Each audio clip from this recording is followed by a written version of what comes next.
1, 2, come, let's go. I said, 1, 2, come, let's go. I said, 1, 2, come, let's go. I said, 1, 2, come, let's go. I said, 1, 2, come, let's go. I said, 1, 2, come, let's go. I said, 1, 2, come, let's go. I said, 1, 2, come, let's go. I said, 1, 2, come, let's go. I said, 1, 2, come, let's go. I said, 1, 2, come, let's go. I said, 1, 2, come, let's go. I said, 1, 2, come, let's go. All right, everybody, welcome back. I appreciate y'all tuning in. For those that's tuning in, it's been a minute. Been doing some ripping and running. I missed y'all. But here we go. So I've been doing some research, with the change of the new administration and everything, seeing, the politics as far as what's changing for us. What's actually on the table for us. And in doing that research, I got that stuff, separated. I'm going to be bringing that to y'all. But in the meantime, I ran across something that was a bit perturbing. I ran across something that it made me think, and I just want to share it. So I'm going to get your opinion on it and how you feel about this. Some people maybe already knew about this, and some people possibly not. But what I wanted to do was share it. So I was reading this article in the Atlanta Black Star, and it was talking about slave codes. Slave codes. The article was 10 slave codes that were designed to oppress and humiliate black people by Curtis Bunn. Actually, Curtis Bunn. December 22nd, 2014. That's the reference. And it was amazing because I just want to dive right into this because y'all know how I get long-winded. So it talked about how enslaved blacks and Africans, at the beginning, they didn't readily accept slavery. They bucked the system. You know what I'm saying? I guess it would be like how you first get a dog. If you get a puppy, you could kind of break the puppy in as he go, because he's a puppy. But if you try to go adopt a regular dog that's done had training somewhere else, like for example, you try to adopt a dog, you get him in your house, you don't want your dog sitting on the couch. And the first thing that dog do is sit on the couch. And you trying to figure out how to stop him from sitting on the couch. So basically, because they looked at us not like people, they looked at us like animals. And they looked at us like they had to break us. So at the beginning, this ain't our homeland. We're in a whole separate, strange place. We don't know you. You a different hue. You a different color. So they was bucking the system. They just ain't readily get enslaved. They was fighting. They knew how to rumble, spears, whatever they needed to do. It was a lot going on as far as them trying to consistently stay free. They had a free state of mind. Like when you see the wild animals in the woods or the wild animals just living their life with nature, and you try to come contain them and they run or they fight you. That's what we were doing. Like, we was here first, and we in our land chilling. You done snatched us and brought us over here. We ain't going. So basically, that's why a lot of them readily did not accept slavery. Now, it also talks about there were many uprisings where white settlers were slain and injured. And on the plantation owners were fearful for their own lives because of the violent rebellions. They was not going. So much so that they created slave codes. And the reason why they created these slave codes was to try to control us or tame us, or here we go with behavior, to shape our behavior by creating what they call rule-governed behavior. Rule-governed behavior. Now, in essence, what rule-governed behavior is, rule-governed behavior is if you have a list of laws in your household or a list of do's and don'ts. And if you do this, you get this consequence. Or if you don't do this, you get this consequence. So your behavior in your household is governed by rules. Back in my day, you better be home by the time the traffic lights come on or you're getting a whooping. You're not getting a punishment. You're not getting time out. You're getting a whooping.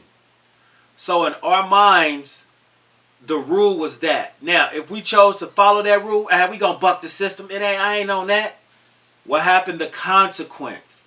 The consequence would be a whooping. Now, that has to be learned. Sorry about that. Thought I turned that stuff off.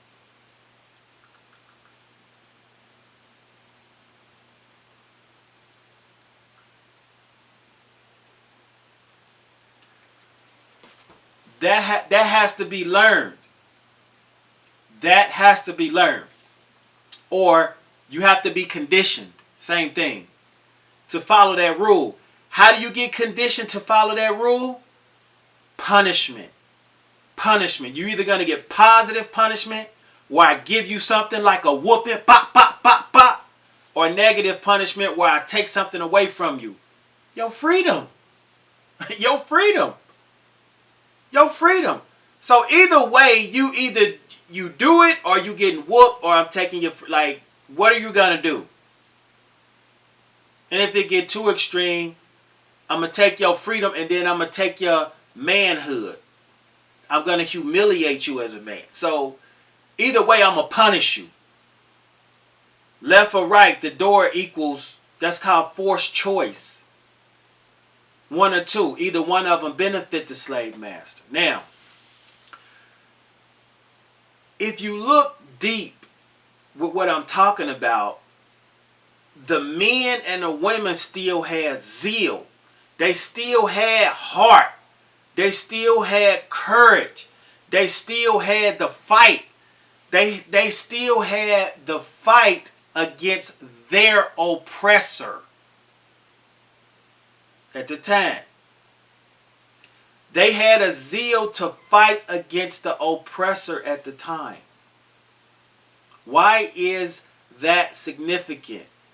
Because they wanted freedom.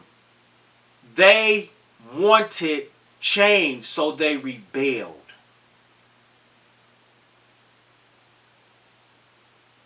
I don't see that so much today. I see a go with the flow type of deal. I'm not saying do what those folks did at the White House and insurrect. That's not what I'm suggesting. I'm not going to suggest anything, actually. But what I am bringing to the forefront is that the masses of African Americans that feel like they are in this same grave condition, they not fighting, they not rebelling. It's I'm gonna just roll with it. They've been conditioned. So they've been conditioned to not use their heart. Because if you use your heart too much, we've behaviorally and shaped your behavior to a point that you're either going to go kill your own people or you're going to go do a crime. And then you're going to wind right back in a system where we're going to continue to shape your behavior and take your heart from you. So it's a cyclical cycle. Cyclical means keep happening over and over. It's a cyclical cycle of behavior modification to change the mentality of the individual that they want to consistently and have originally oppressed. I don't even know if it's another human species. Actually, we the humans, according to science, we were the first people here. Everybody else is a derivative. That's not me, that's science. But when you look at the nature of a man right now, the nature of a black man per se, not prejudice, I love everybody, I'm just speaking facts. When you look at the nature of how the black man is now, it's a tad bit different from that rebellious, zeal-having, freedom-wanting, family-oriented individual of the past. Well, why are you talking about the past, man? That's them old cats. That's them old Negroes, man. We different. We are different. But we don't even have any traditions. Any traditions that we currently have been given to us. Why? When it get hot outside, cats start killing each other. It's more killings. Because being from Africa, being from where it's hot, the sun activates us. The sun is our battery. It activates us. The closer it is to us, henceforth it being hotter, it's activating things in our DNA. It's unlocking them. It's unlocking them. It's unlocking us to get in our mode, to get in our zone, to get in our warrior mode, to get in our, you know what I'm saying? It's for that. That's why you see guys out on their cars being turned, but they listening to Gucci or whoever, you know what I'm saying, or whoever the young guys listening to. The same way they out doing this, hanging together. It's the same thing they doing in Africa with their spears and their stuff bouncing in the sky. Bing, bing, singing their little hum. It's in us. That drum. They got their drum. Boom, bing, boom, boom. Well, we got our drum. We hearing the same vibration, but what are we doing with it? Now, I'm going to keep it real. I got people in Africa that I talk to. I'm going to keep it real, man. They got a long way to go. And then they getting sucked into our westernized ideologies. So they losing it too. Why is this significant to today? We have to find a way to bridge a gap. We have to find a way to bridge a gap between old African traditions and knowledge that's in our DNA with new ideas of today with technology. Technology is not going nowhere. If anything, it's gonna be connected to you, whether you like it or not. 20 years from now, whether you like it or not, cancer patients is gonna have things in their body that's gonna tell the doctors exactly what's wrong with them. You know what I'm saying? All that. What is it preparing you for? What is technology preparing you for? You got the phone, you got the touch. Some people getting a chip. Some people say the vaccine got stuff in it. I don't know. But what are they doing? You got the smartwatch that's connected to your body, that's giving your heart rate, your blood rate, all kind of stuff. Your energy, polarity, your temperature, everything, all kind of information. You sending that straight into the computer. You uploading it straight to the computer. Straight to the computer. You got the universal mind that works here as the router. Your thalamus in your head. Look up what that is. It's the router for your brain. Information come in, it goes to the thalamus, bling, and goes to the forebrain, it goes wherever else it's supposed to go. You know? The same thing on a computer. You upload that information, bling. Whoever need that information, collected that information from you, whether it's the book or other thing, you know, other websites or whatever, Apple, whatever. They getting your information and they uploading it. With these algorithms that they uploading, they can actually average the average heartbeat of a human, the average heart rate of a human, the speed of a human, the average sleep patterns of a human, all of this. How many steps they walk a day, which they can actually craft technology to create these type of beings, if you get my drift. Or if they want you to speed up, they could put a chip in you and it'll make you speed up or slow down. So basically they're working on being able to program humans. Right now they use the news, they use the computer, they use these social networks. That's why they censor, because they're programming you. Pretty soon when the technology gets full-fledged, we're going to do a video on that, you're going to be chipped up. It's going to be part of being born. Born, get your footprint, get your little vitamin K shot, they're going to chip in your back. Activate. Scan, bang, you in the database. They got your first breath. Your first walk, your first word, your first tooth. Uploading that data. Why? Why are they doing this? Why? You watch the movie, The Matrix, of course. They're preparing you to be plugged in. They're preparing you to be plugged in.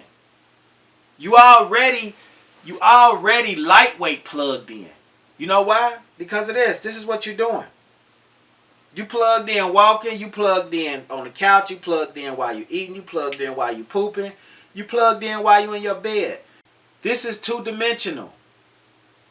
You plugged in. This is two-dimensional. We live in four-dimensional because we can move around, we can touch, we can feel, and we have time. Time makes us the fourth dimension. Three-dimensional is without time. Four-dimensional is with time. This is two-dimensional. What does that mean? It's flat, and you have to touch it to get in it, to get in that world. Well, if you're four-dimensional, what they're trying to do is trap you into a two-dimensional device. Now, this is a phone, and it's big. But what if this was attached to you, and it was small? And instead of you being able to touch this, you just think. It's connected to your brain. It gets connected to your brain stem, which is in the back of your neck. What does the brain stem do? This is your brain stem. What does your brain stem do? Your brain stem basically gets basic information and it goes up and down your spine and up your brain. You know what I'm saying? It helps control the messages that goes up into like the midbrain, you know, the other areas of the brain. You got 17 areas of the brain. So basically what it does is directs traffic. So what happens is, and on the Matrix, that's why they put it like right there in the back of their neck, because they know that it's going to plug into your brain stem. Stem cells. Remember that? Stem cells? They collect stem cells. Brain stem cells. Some heavy stuff. So basically, you're going to have a chip back there. And it's going to tell you, at some point they could program you to who you are.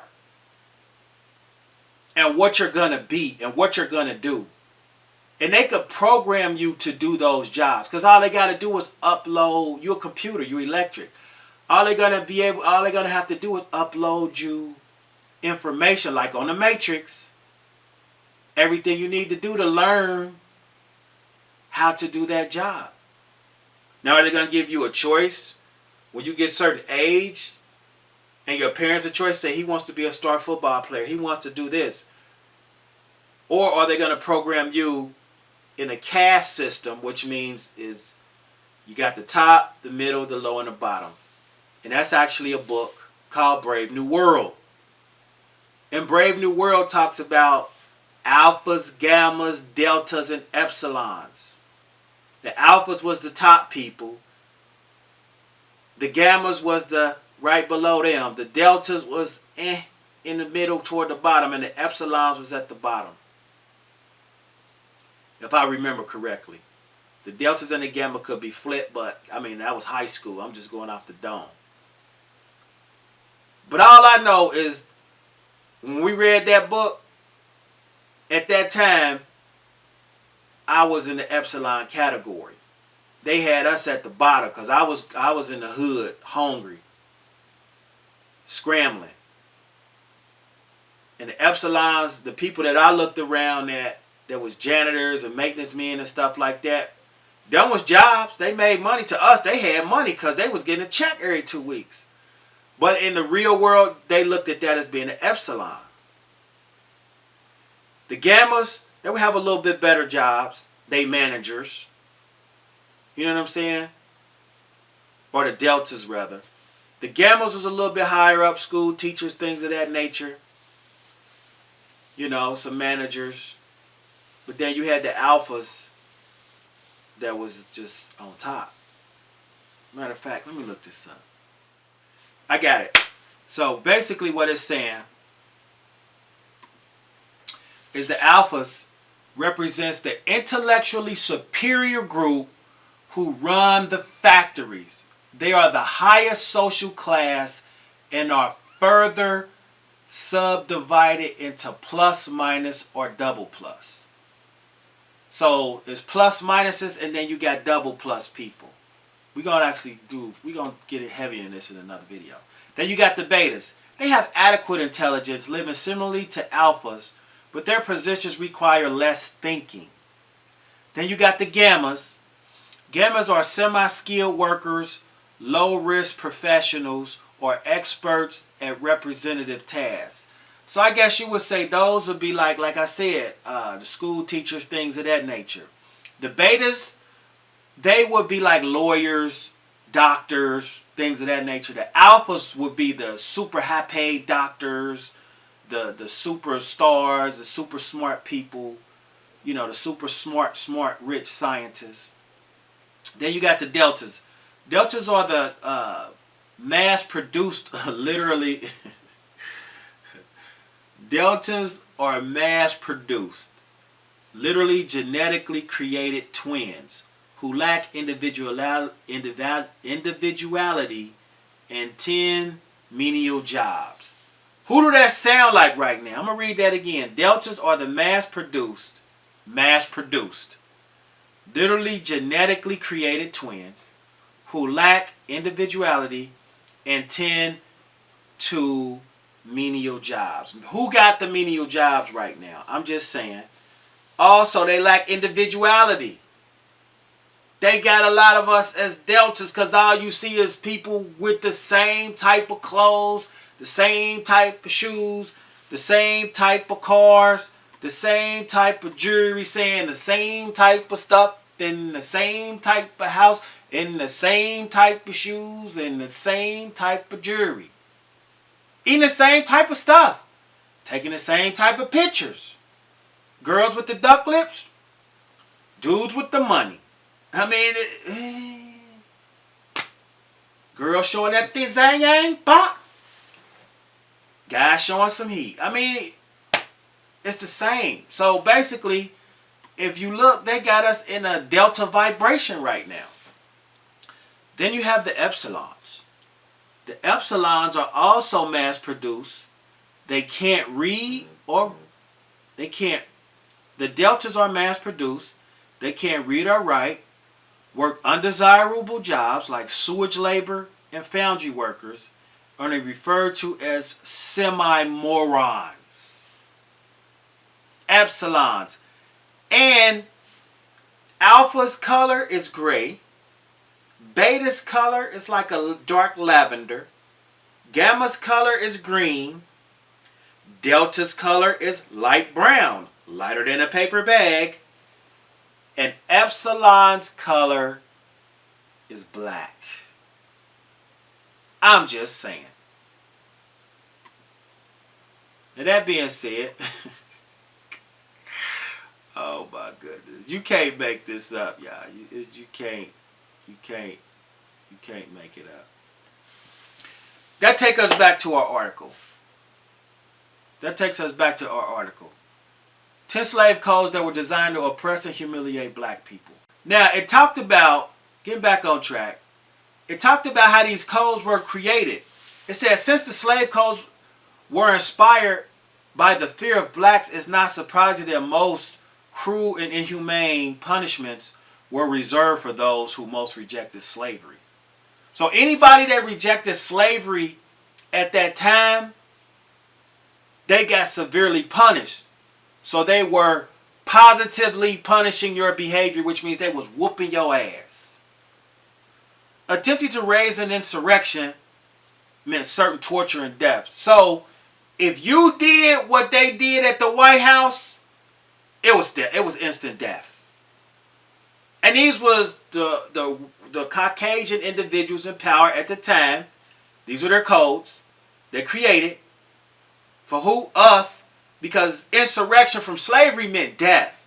Insurrection at the White House means don't do that no more. That's a bad example. Don't stop.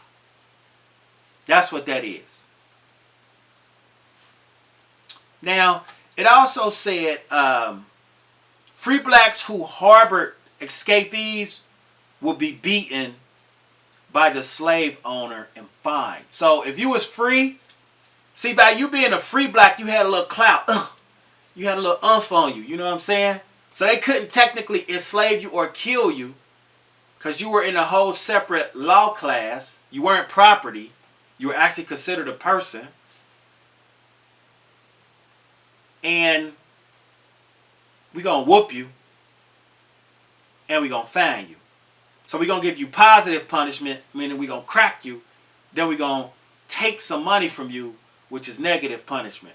So they're hitting you from both sides to make you even think about it. Now they also had no rights to bear arms or to defend themselves. They had no right to bear arms or to defend themselves. Now let's get into that. What does that mean?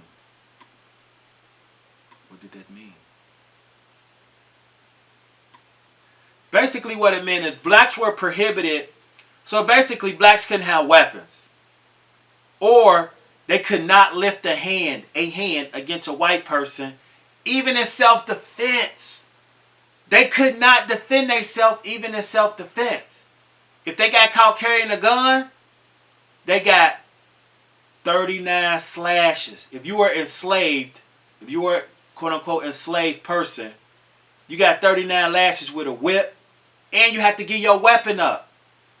In some places, even free blacks couldn't carry guns. You're supposed to be free, which means the right to bear arms, but in some places, they didn't let free blacks have guns. Now, think about that today. Think about that today. It's kind of the same thing. They catch you with a gun, and you ain't got your license that they monetized. They monetized the right to bear arms, which is crazy. It is what it is. But if you ain't got your license, we're going to give you you're going to jail. We ain't going to whoop you like if you was a criminal and give you 3 years. But we're just going to say unauthorized use of a firearm, or you shouldn't have been carrying it, or if you should have open carried, you should have had it right, things of that nature. Now it also talks about how black people without fear of prosecution. Well, I don't want to get into that.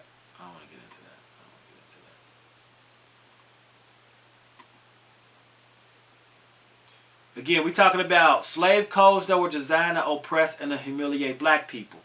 Now, there was also what they call legal imbalance. They had what they call legal imbalance. And basically what that was, an enslaved black person accused of a crime, any crime against a white person, was basically a death sentence. You get put to death.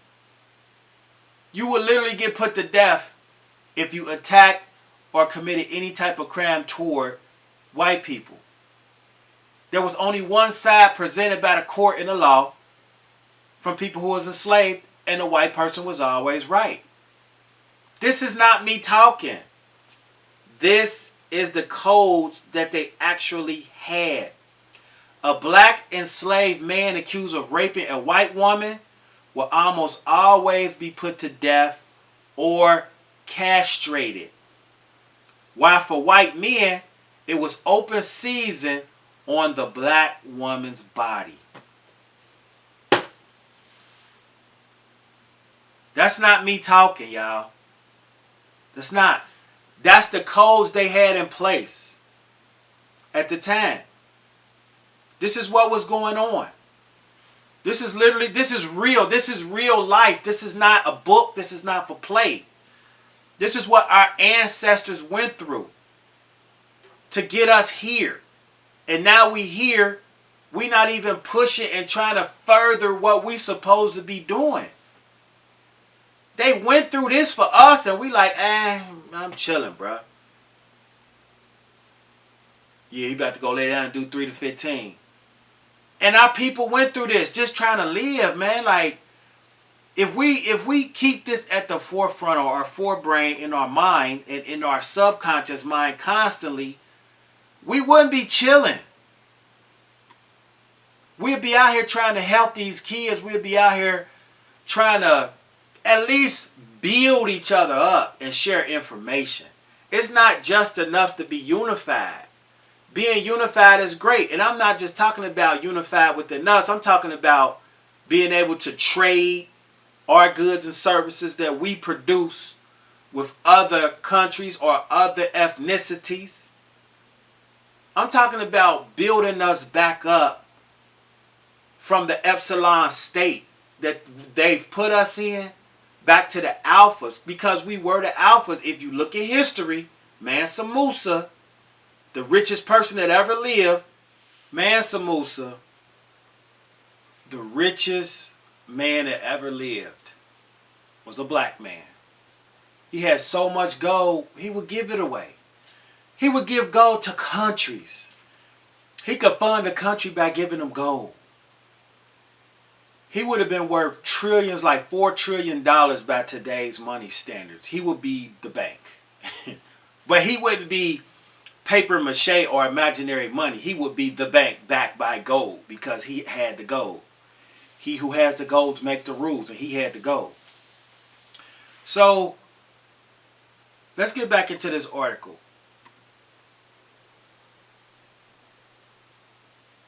It also talks about how they had travel restrictions. Let me make sure that I didn't mess up. Okay, yeah. So it was open season on a black woman's body. Now they also had travel restrictions. Enslaved black people or enslaved people could travel only with written permission of their masters. Any black person in bondage attempting to run away, he was deaf. Everything you did back then was deaf. You spit on the ground, man, that was too close to me. Deaf. You looked at my horse too wrong. My horse got scared. Deaf. Hey, you looked at my woman a little too deaf. You chewing too loud, bro. Come here. Put him to death. Deaf. So you got all this stress on the brain. You constantly worry about dying. If you run, you die. If you stay, you could die. So you PTSD'd out. You stressed out. Did they have the ganja back then? Probably. They probably grew it. So that's probably what got them through, for real. The ganja man. Probably what got them through. Especially the slaves that was down there in Jamaica in the you know, down south. You already know what it was. Getting blazed out. Singing them hymns. Yeah, somebody might have started that cracker, no slacker, hit me in my backer, I want a whacker. And that's how rap was born. You never know. You never know, man. You never know. Hip hop could have been back in the slavery days. 100. Church hymns was cracking. I'm just saying. Anyway, let's get back into this article. But what I wanted to say, the reason why I'm bringing up Mansa Musa is because we had power. We had money, we had power. It also talks about how elsewhere in America, similar cruel punishments were inflicted on blacks, such as cutting their hamstrings and splitting of their noses. So they will cut your hamstring, which means you can't run, which is you lame. Now they really made you an epsilon because now they creating deformities in your leg so you can't go nowhere. But you well enough to work, but you can't run. They'll split your nose, basically so they'll know who you are or know that you're a runner. And if you fail to surrender, they'll kill you. They will kill you. They also, it talks about how in the South, those who evaded capture for more than 20 days will be publicly whipped for the first offense, branded with the letter R on the right cheek, which is face tattoos. That's why I'm going to leave that alone. For the second offense, and then you'll lose an ear on a third offense. And guess what happened on the fourth offense? Not quite death yet, but they castrated you for the fourth offense. Castration, death, I'm going to roll with death. You know what I'm saying? So, think about the stress level. Think about the stress level so far, and we just getting into these. The stress level to just exist is astronomical. And we complain right now that we ain't got hot water. And we complain right now that the stimulus check ain't big enough. We complain right now that your AC ain't blowing ice cold like it should be blowing. It's just blowing a little bit cool. Like, we don't got real problems like they have real life problems. We got problems, but they had them beyond problems. That's the Serengeti. Eat, kill, or be killed, basically. And they wasn't killing, they was just getting killed. They was being killed. So we would just pray. We was just literally pray because that heart that we had to buck up, it dissipated, it disappeared, it got up out of there. And we roll with the system, we roll with the punches. 555, by the way. So let's keep it moving.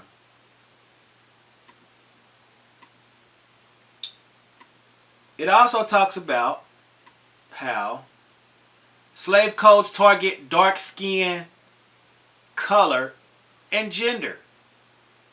So in the South from 1776 to 1861, black mulattoes, which was mixed white and black background, so basically mixed people, Indians and mestizos, which was mixed Indians with white people.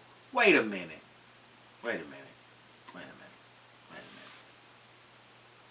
I wonder if these Indian women were attracted to these Caucasians. Where they're like, ooh, what's up with that?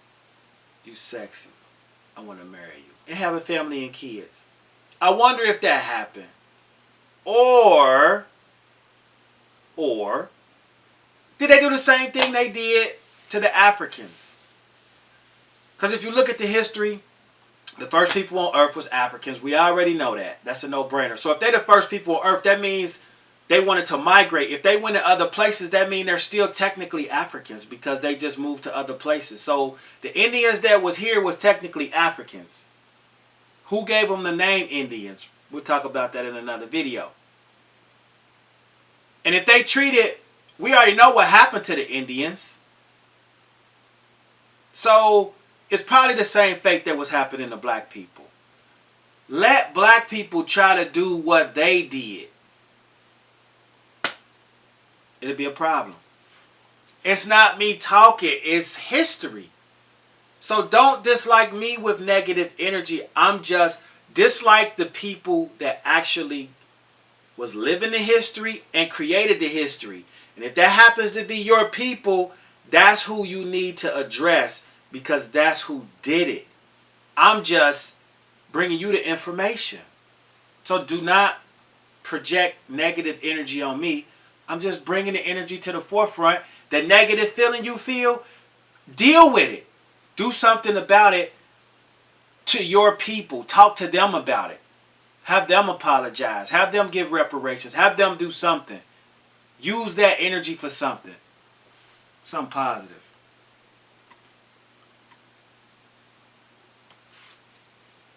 It also talks about how the laws are written to determine the status of human beings by skin color and the status of their mother. In Virginia, for example, only a free woman could have free offspring.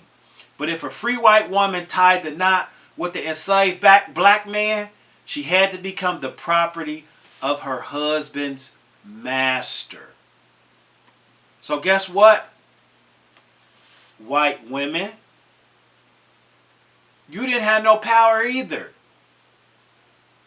If your heart told you to fall in love with this Mandingo warrior who did you right, who talked to you, who with his juicy soft lips kissed you and it felt so good, and as you ran your hand through his coarse hair, you recognized it was a road map to the universe. You was touching his antennas. And you fell in love because when you looked into his melanated eyes, you saw the cosmos. And you emotionally bonded to his energy that he portrayed while walking here on this planet. I understand why you'll fall in love with a black man. But if you tied the knot with homeboy, you are now subjected to his fate. And for those white women right now, if ain't nobody ever gave you props for having the heart to roll with the kings, I'm going to give you your props right now. Do I agree with it? I'm going to leave that up for debate. You know what I'm saying? Kings and queens, bang. You know what I'm saying? That's just me. But to each his own. But I'm going to give you your props for giving up your freedom, for giving up for giving up the privilege that you had because, you know, you had privilege. For giving up your privilege. I'm going to give you your props for that. To roll with a king because you recognize, even though he was enslaved, he was a king. So I'm going to give you your props for that. Now, black women, for allowing that to happen, I'm going to have to get on your head. Now, I'll just play it. We'll keep it moving. All right. All right, now it talks about, let's move on. It also talked about how blacks could be owned but couldn't own a thing. Enslaved blacks were not allowed to own property as they were considered property. To have ownership of something, even their own name, would be empowering. So these people didn't even own their own name. First of all, coming from the motherland, the matriarch land, being birthed from the Nile Valley, I'm just saying, black dirt, I'm just saying, coming from the crust of the earth. I'm not saying it wasn't Ethiopia. That's not what I'm saying. What I'm saying is the Nile River bring forth life. That's where we're from, that black soil. Enslaved blacks were not allowed to own property as they were considered property. To have ownership of something, even their own name, would be empowering. So to actually have your own name was empowering. Now, did that mean they called you an African name, or did they call you the name they gave you? The name they gave you really wouldn't be empowering unless the other slaves didn't have a name. But to own your own African name was empowering.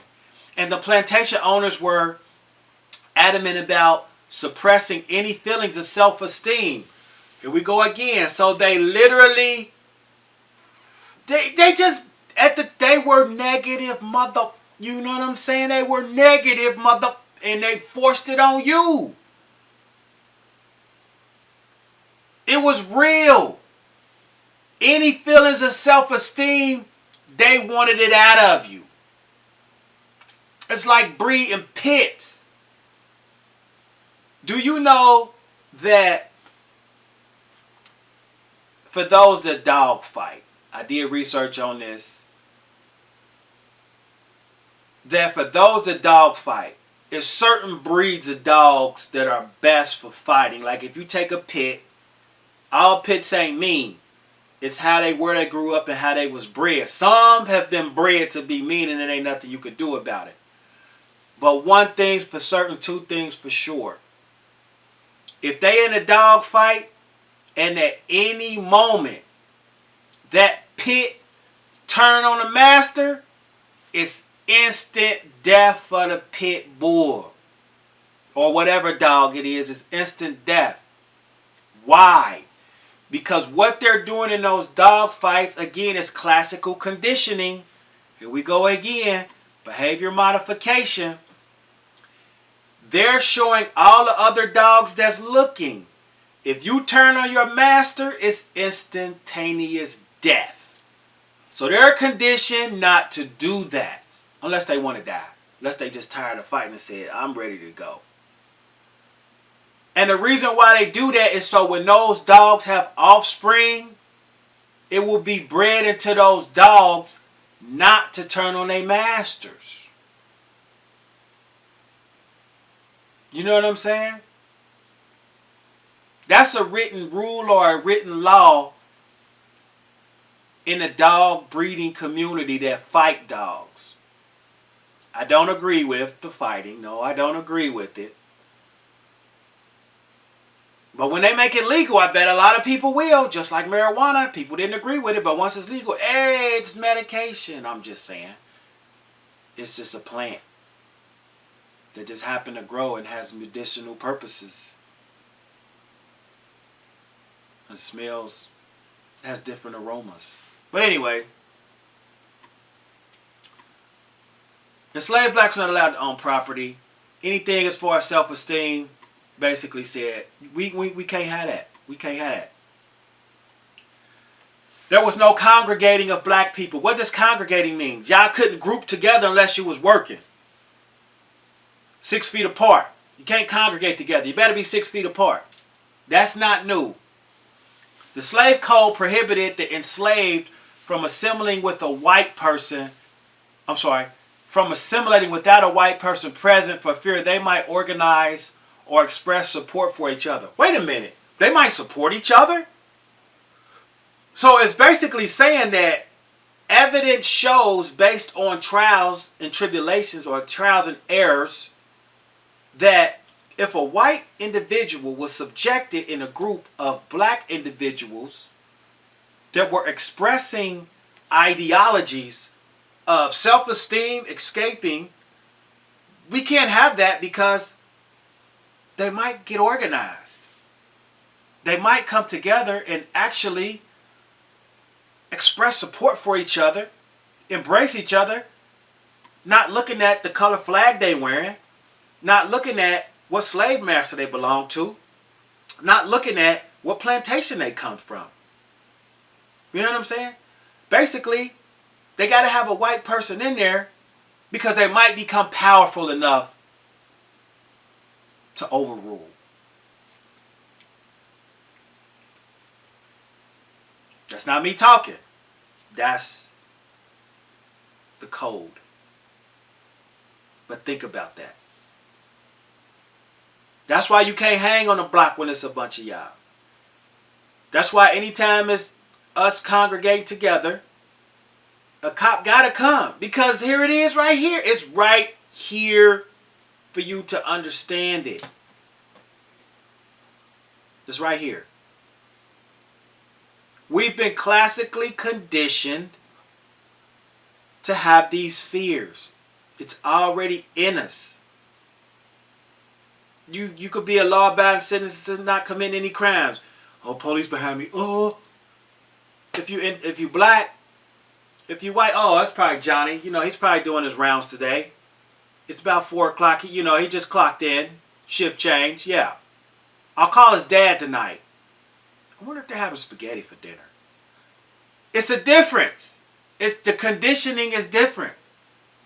And the people in power know this. Let's keep it moving. We get ready, Ian.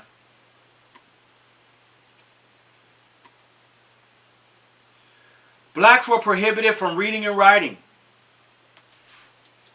Basically, it talks about whites made it illegal for enslaved blacks to read or write. Anyone operating a school or teaching reading and writing to any African American in Missouri, so if you live in Missouri, you could be punished by a fine of not less than $500 and up to 6 months in jail. Now this included white people. This included white people. So if you had a school and you were educating blacks, so not only are we going to oppress you, not only are we going to destroy your women by raping them, you ain't going to know how to read and write. And you don't even have a name. If I call you your name, it's a privilege. And I want you to feel privileged. So you got to be subservient. Which means, yes'm, yes'm. That's where you get that from. So even white people with $500 back then was a lot of money. That's like 5 bands or more. Especially in the South, so-called Christian values made the Bible the only exception to the no slaves reading laws. Now, I'm moving along. Blacks were prohibited from marrying. You know, the way traditional, I mean, you couldn't even be married because you was property. That's like 2 houses marrying each other. 2 horses marrying each other. Whites did not recognize marriage between the enslaved people, as it made it easier for them to break up a family through selling. In the French colonies, weddings between enslaved blacks had to be carried out only with the master's permission.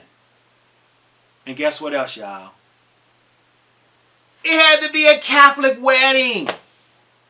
So not only are we not recognizing y'all marriage that y'all got, y'all ain't married. We don't care about none of that. We'll marry you. Okay, we'll let y'all get together. But you got to do it under our religion. And back then, Catholic. We know what the Catholics is into. I'm just saying. I grew up Catholic. I don't want to get into that. Do Catholicism have great values? If you take the positive things in the Catholic religion, it can create great values. It gave me a good foundation. But then it also caused questions as well. So, I'm well versed, y'all. I'm well versed. But I want you to look at this. This is heavy. I want you to actually realize what this is saying. Because this is some heavy stuff. It says whites did not recognize what the black people believed in and were forced to recognize what they believed in. Now, if you're from Africa, where the Bible didn't exist, okay? Well, I guess it did. If it came out at 432, 436. I guess it was over there. But if that wasn't your religion, and you had your own religion, it was like a forced crusade on you. No matter what you believed in, you had to come up under the religion they wanted you to. And in this case, it was Catholic. And I happened to grow up Catholic. And I wonder why. So it's probably through my ancestors that religion was forced upon me. And that make me want to ask you, is the religion that you have right now been forced upon you? Have you actually did the research of why Big Mama believed what she believed?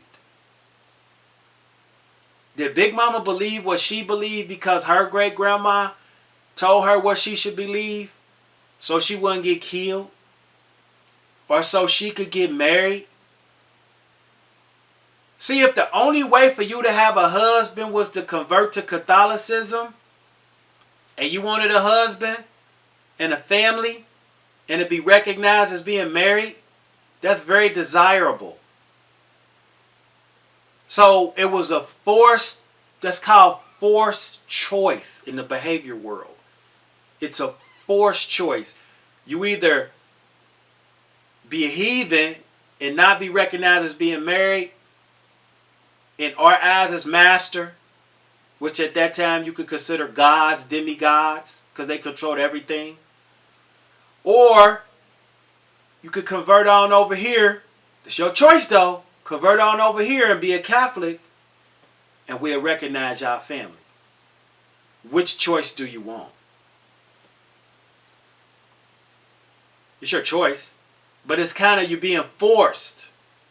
Forced to do without and be treated like a heathen, or forced to be recognized in a marriage and have kids and a family. Why do you have the religion you have right now? Why did Big Mama's Big Mama, Big Mama's Big Mama, Big Mama's Big Mama have that religion? It might not be because of the beliefs. It might be so that you made it here. It could have been a survival tactic. Are you still surviving? Do you still need it? Should you be learning what the Big Mama before them knew and died for? I'm just asking questions. I'm not telling you to do nothing. I'm just asking. Let's keep it moving. Black bodies were completely commodified. What does commodified mean? Well, let's go in. The more enslaved people violently fought back in the rebellion, the greater the severity of the slave codes. So the more you fought back, the harsher the laws got. So that what they were conditioning you to do was not fight back. Because the harder you fight back, the harder. How do you survive this though?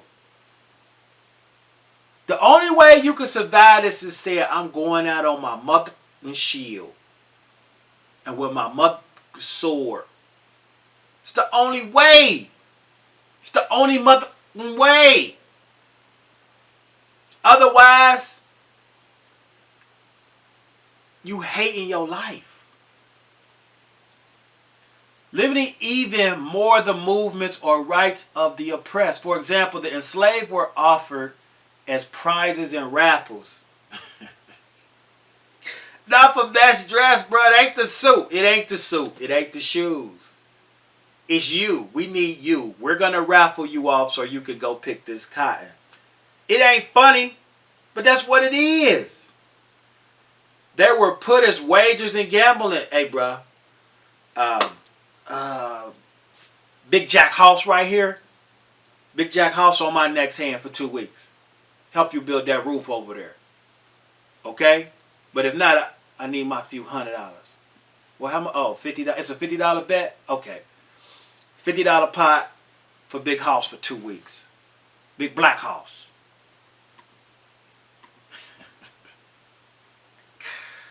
Oh my goodness. I'm going to keep it real, man. I wouldn't have made it. I wouldn't have made it. I wouldn't have made it. For example, the enslaved were offered as prizes and raffles. They also was offered as security for loans. Here, loan me $200, but in order to, hey, keep Bubba over there for 3 weeks till I get my money.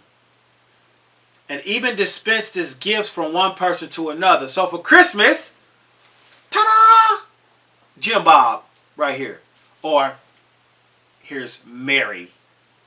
Here you go. Oh my golly, gee willikers, Dad. Thanks. Do not be mad at me. This is what actually happened. This is what happened. Let's keep it moving. Alright.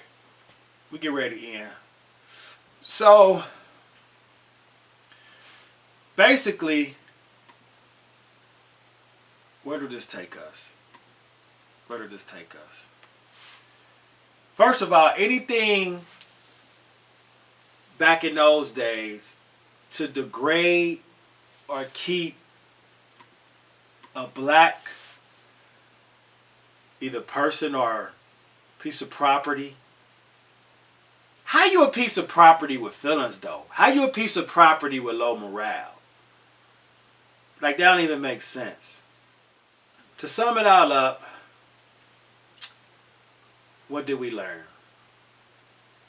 We basically learned that it was actual laws and codes that were created to keep our self-esteem low, to keep our morale down, to stress us out, to kill or harden our will, to change our religion, giving us forced choice to do something. Basically, they use behavior modification to make who we are now. The religions, they're one of the main reasons why we probably Catholic or Christian is because of a survival tactic from our ancestors of the past, not necessarily the beliefs. Because I know in the Bible is scripture that says, treat your master as though he was Jesus. Which is, if you subscribe to that, which is the Son of God, and in some religions, it's God. So treat your masters like God. Maybe that's why you was given the Bible. I'm not knocking them. That's what the Bible. Matter of fact, I'm going to get the scripture. It's not me talking, so don't get mad at me. It's the book you reading. It's the book you worship. I'm not knocking the Bible. It's a lot of great things in the Bible that helps, saves people constantly. I've seen the power of the book work. But I've also seen it be used for other things. And in this case, oppression. And there's derivatives of oppression, which means there's things that come from things. So from being in this state of slavery, of skin color separation, of not knowing how to read. Why are we ignorant? Or a lot of us still ignorant? Because we've been conditioned not to read. It's not that we don't like books. We've been conditioned not to read. So they're going to have, it's in the genetics. So when you go to school, it's a condition that's been bred because they didn't have the reading DNA. Originally they did, when they came from where they was from, but in America, it's different.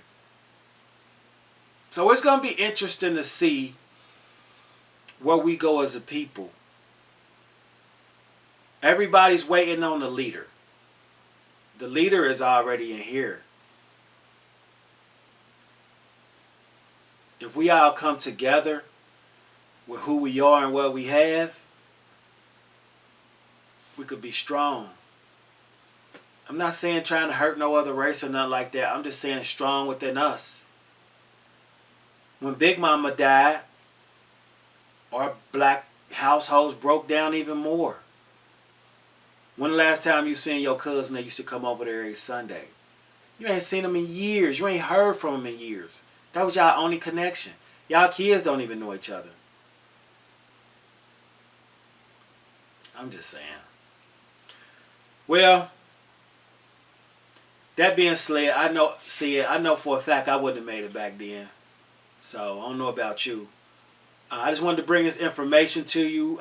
It was interesting for me. I hope it was interesting to you. I hope it actually got you to think about your personal existence right now, your personal traditions that you have, and maybe why you're not married either, when you really think about it. It's kind of heavy. It's kind of heavy. That being said, till next time, these. Run, two, come, let's go.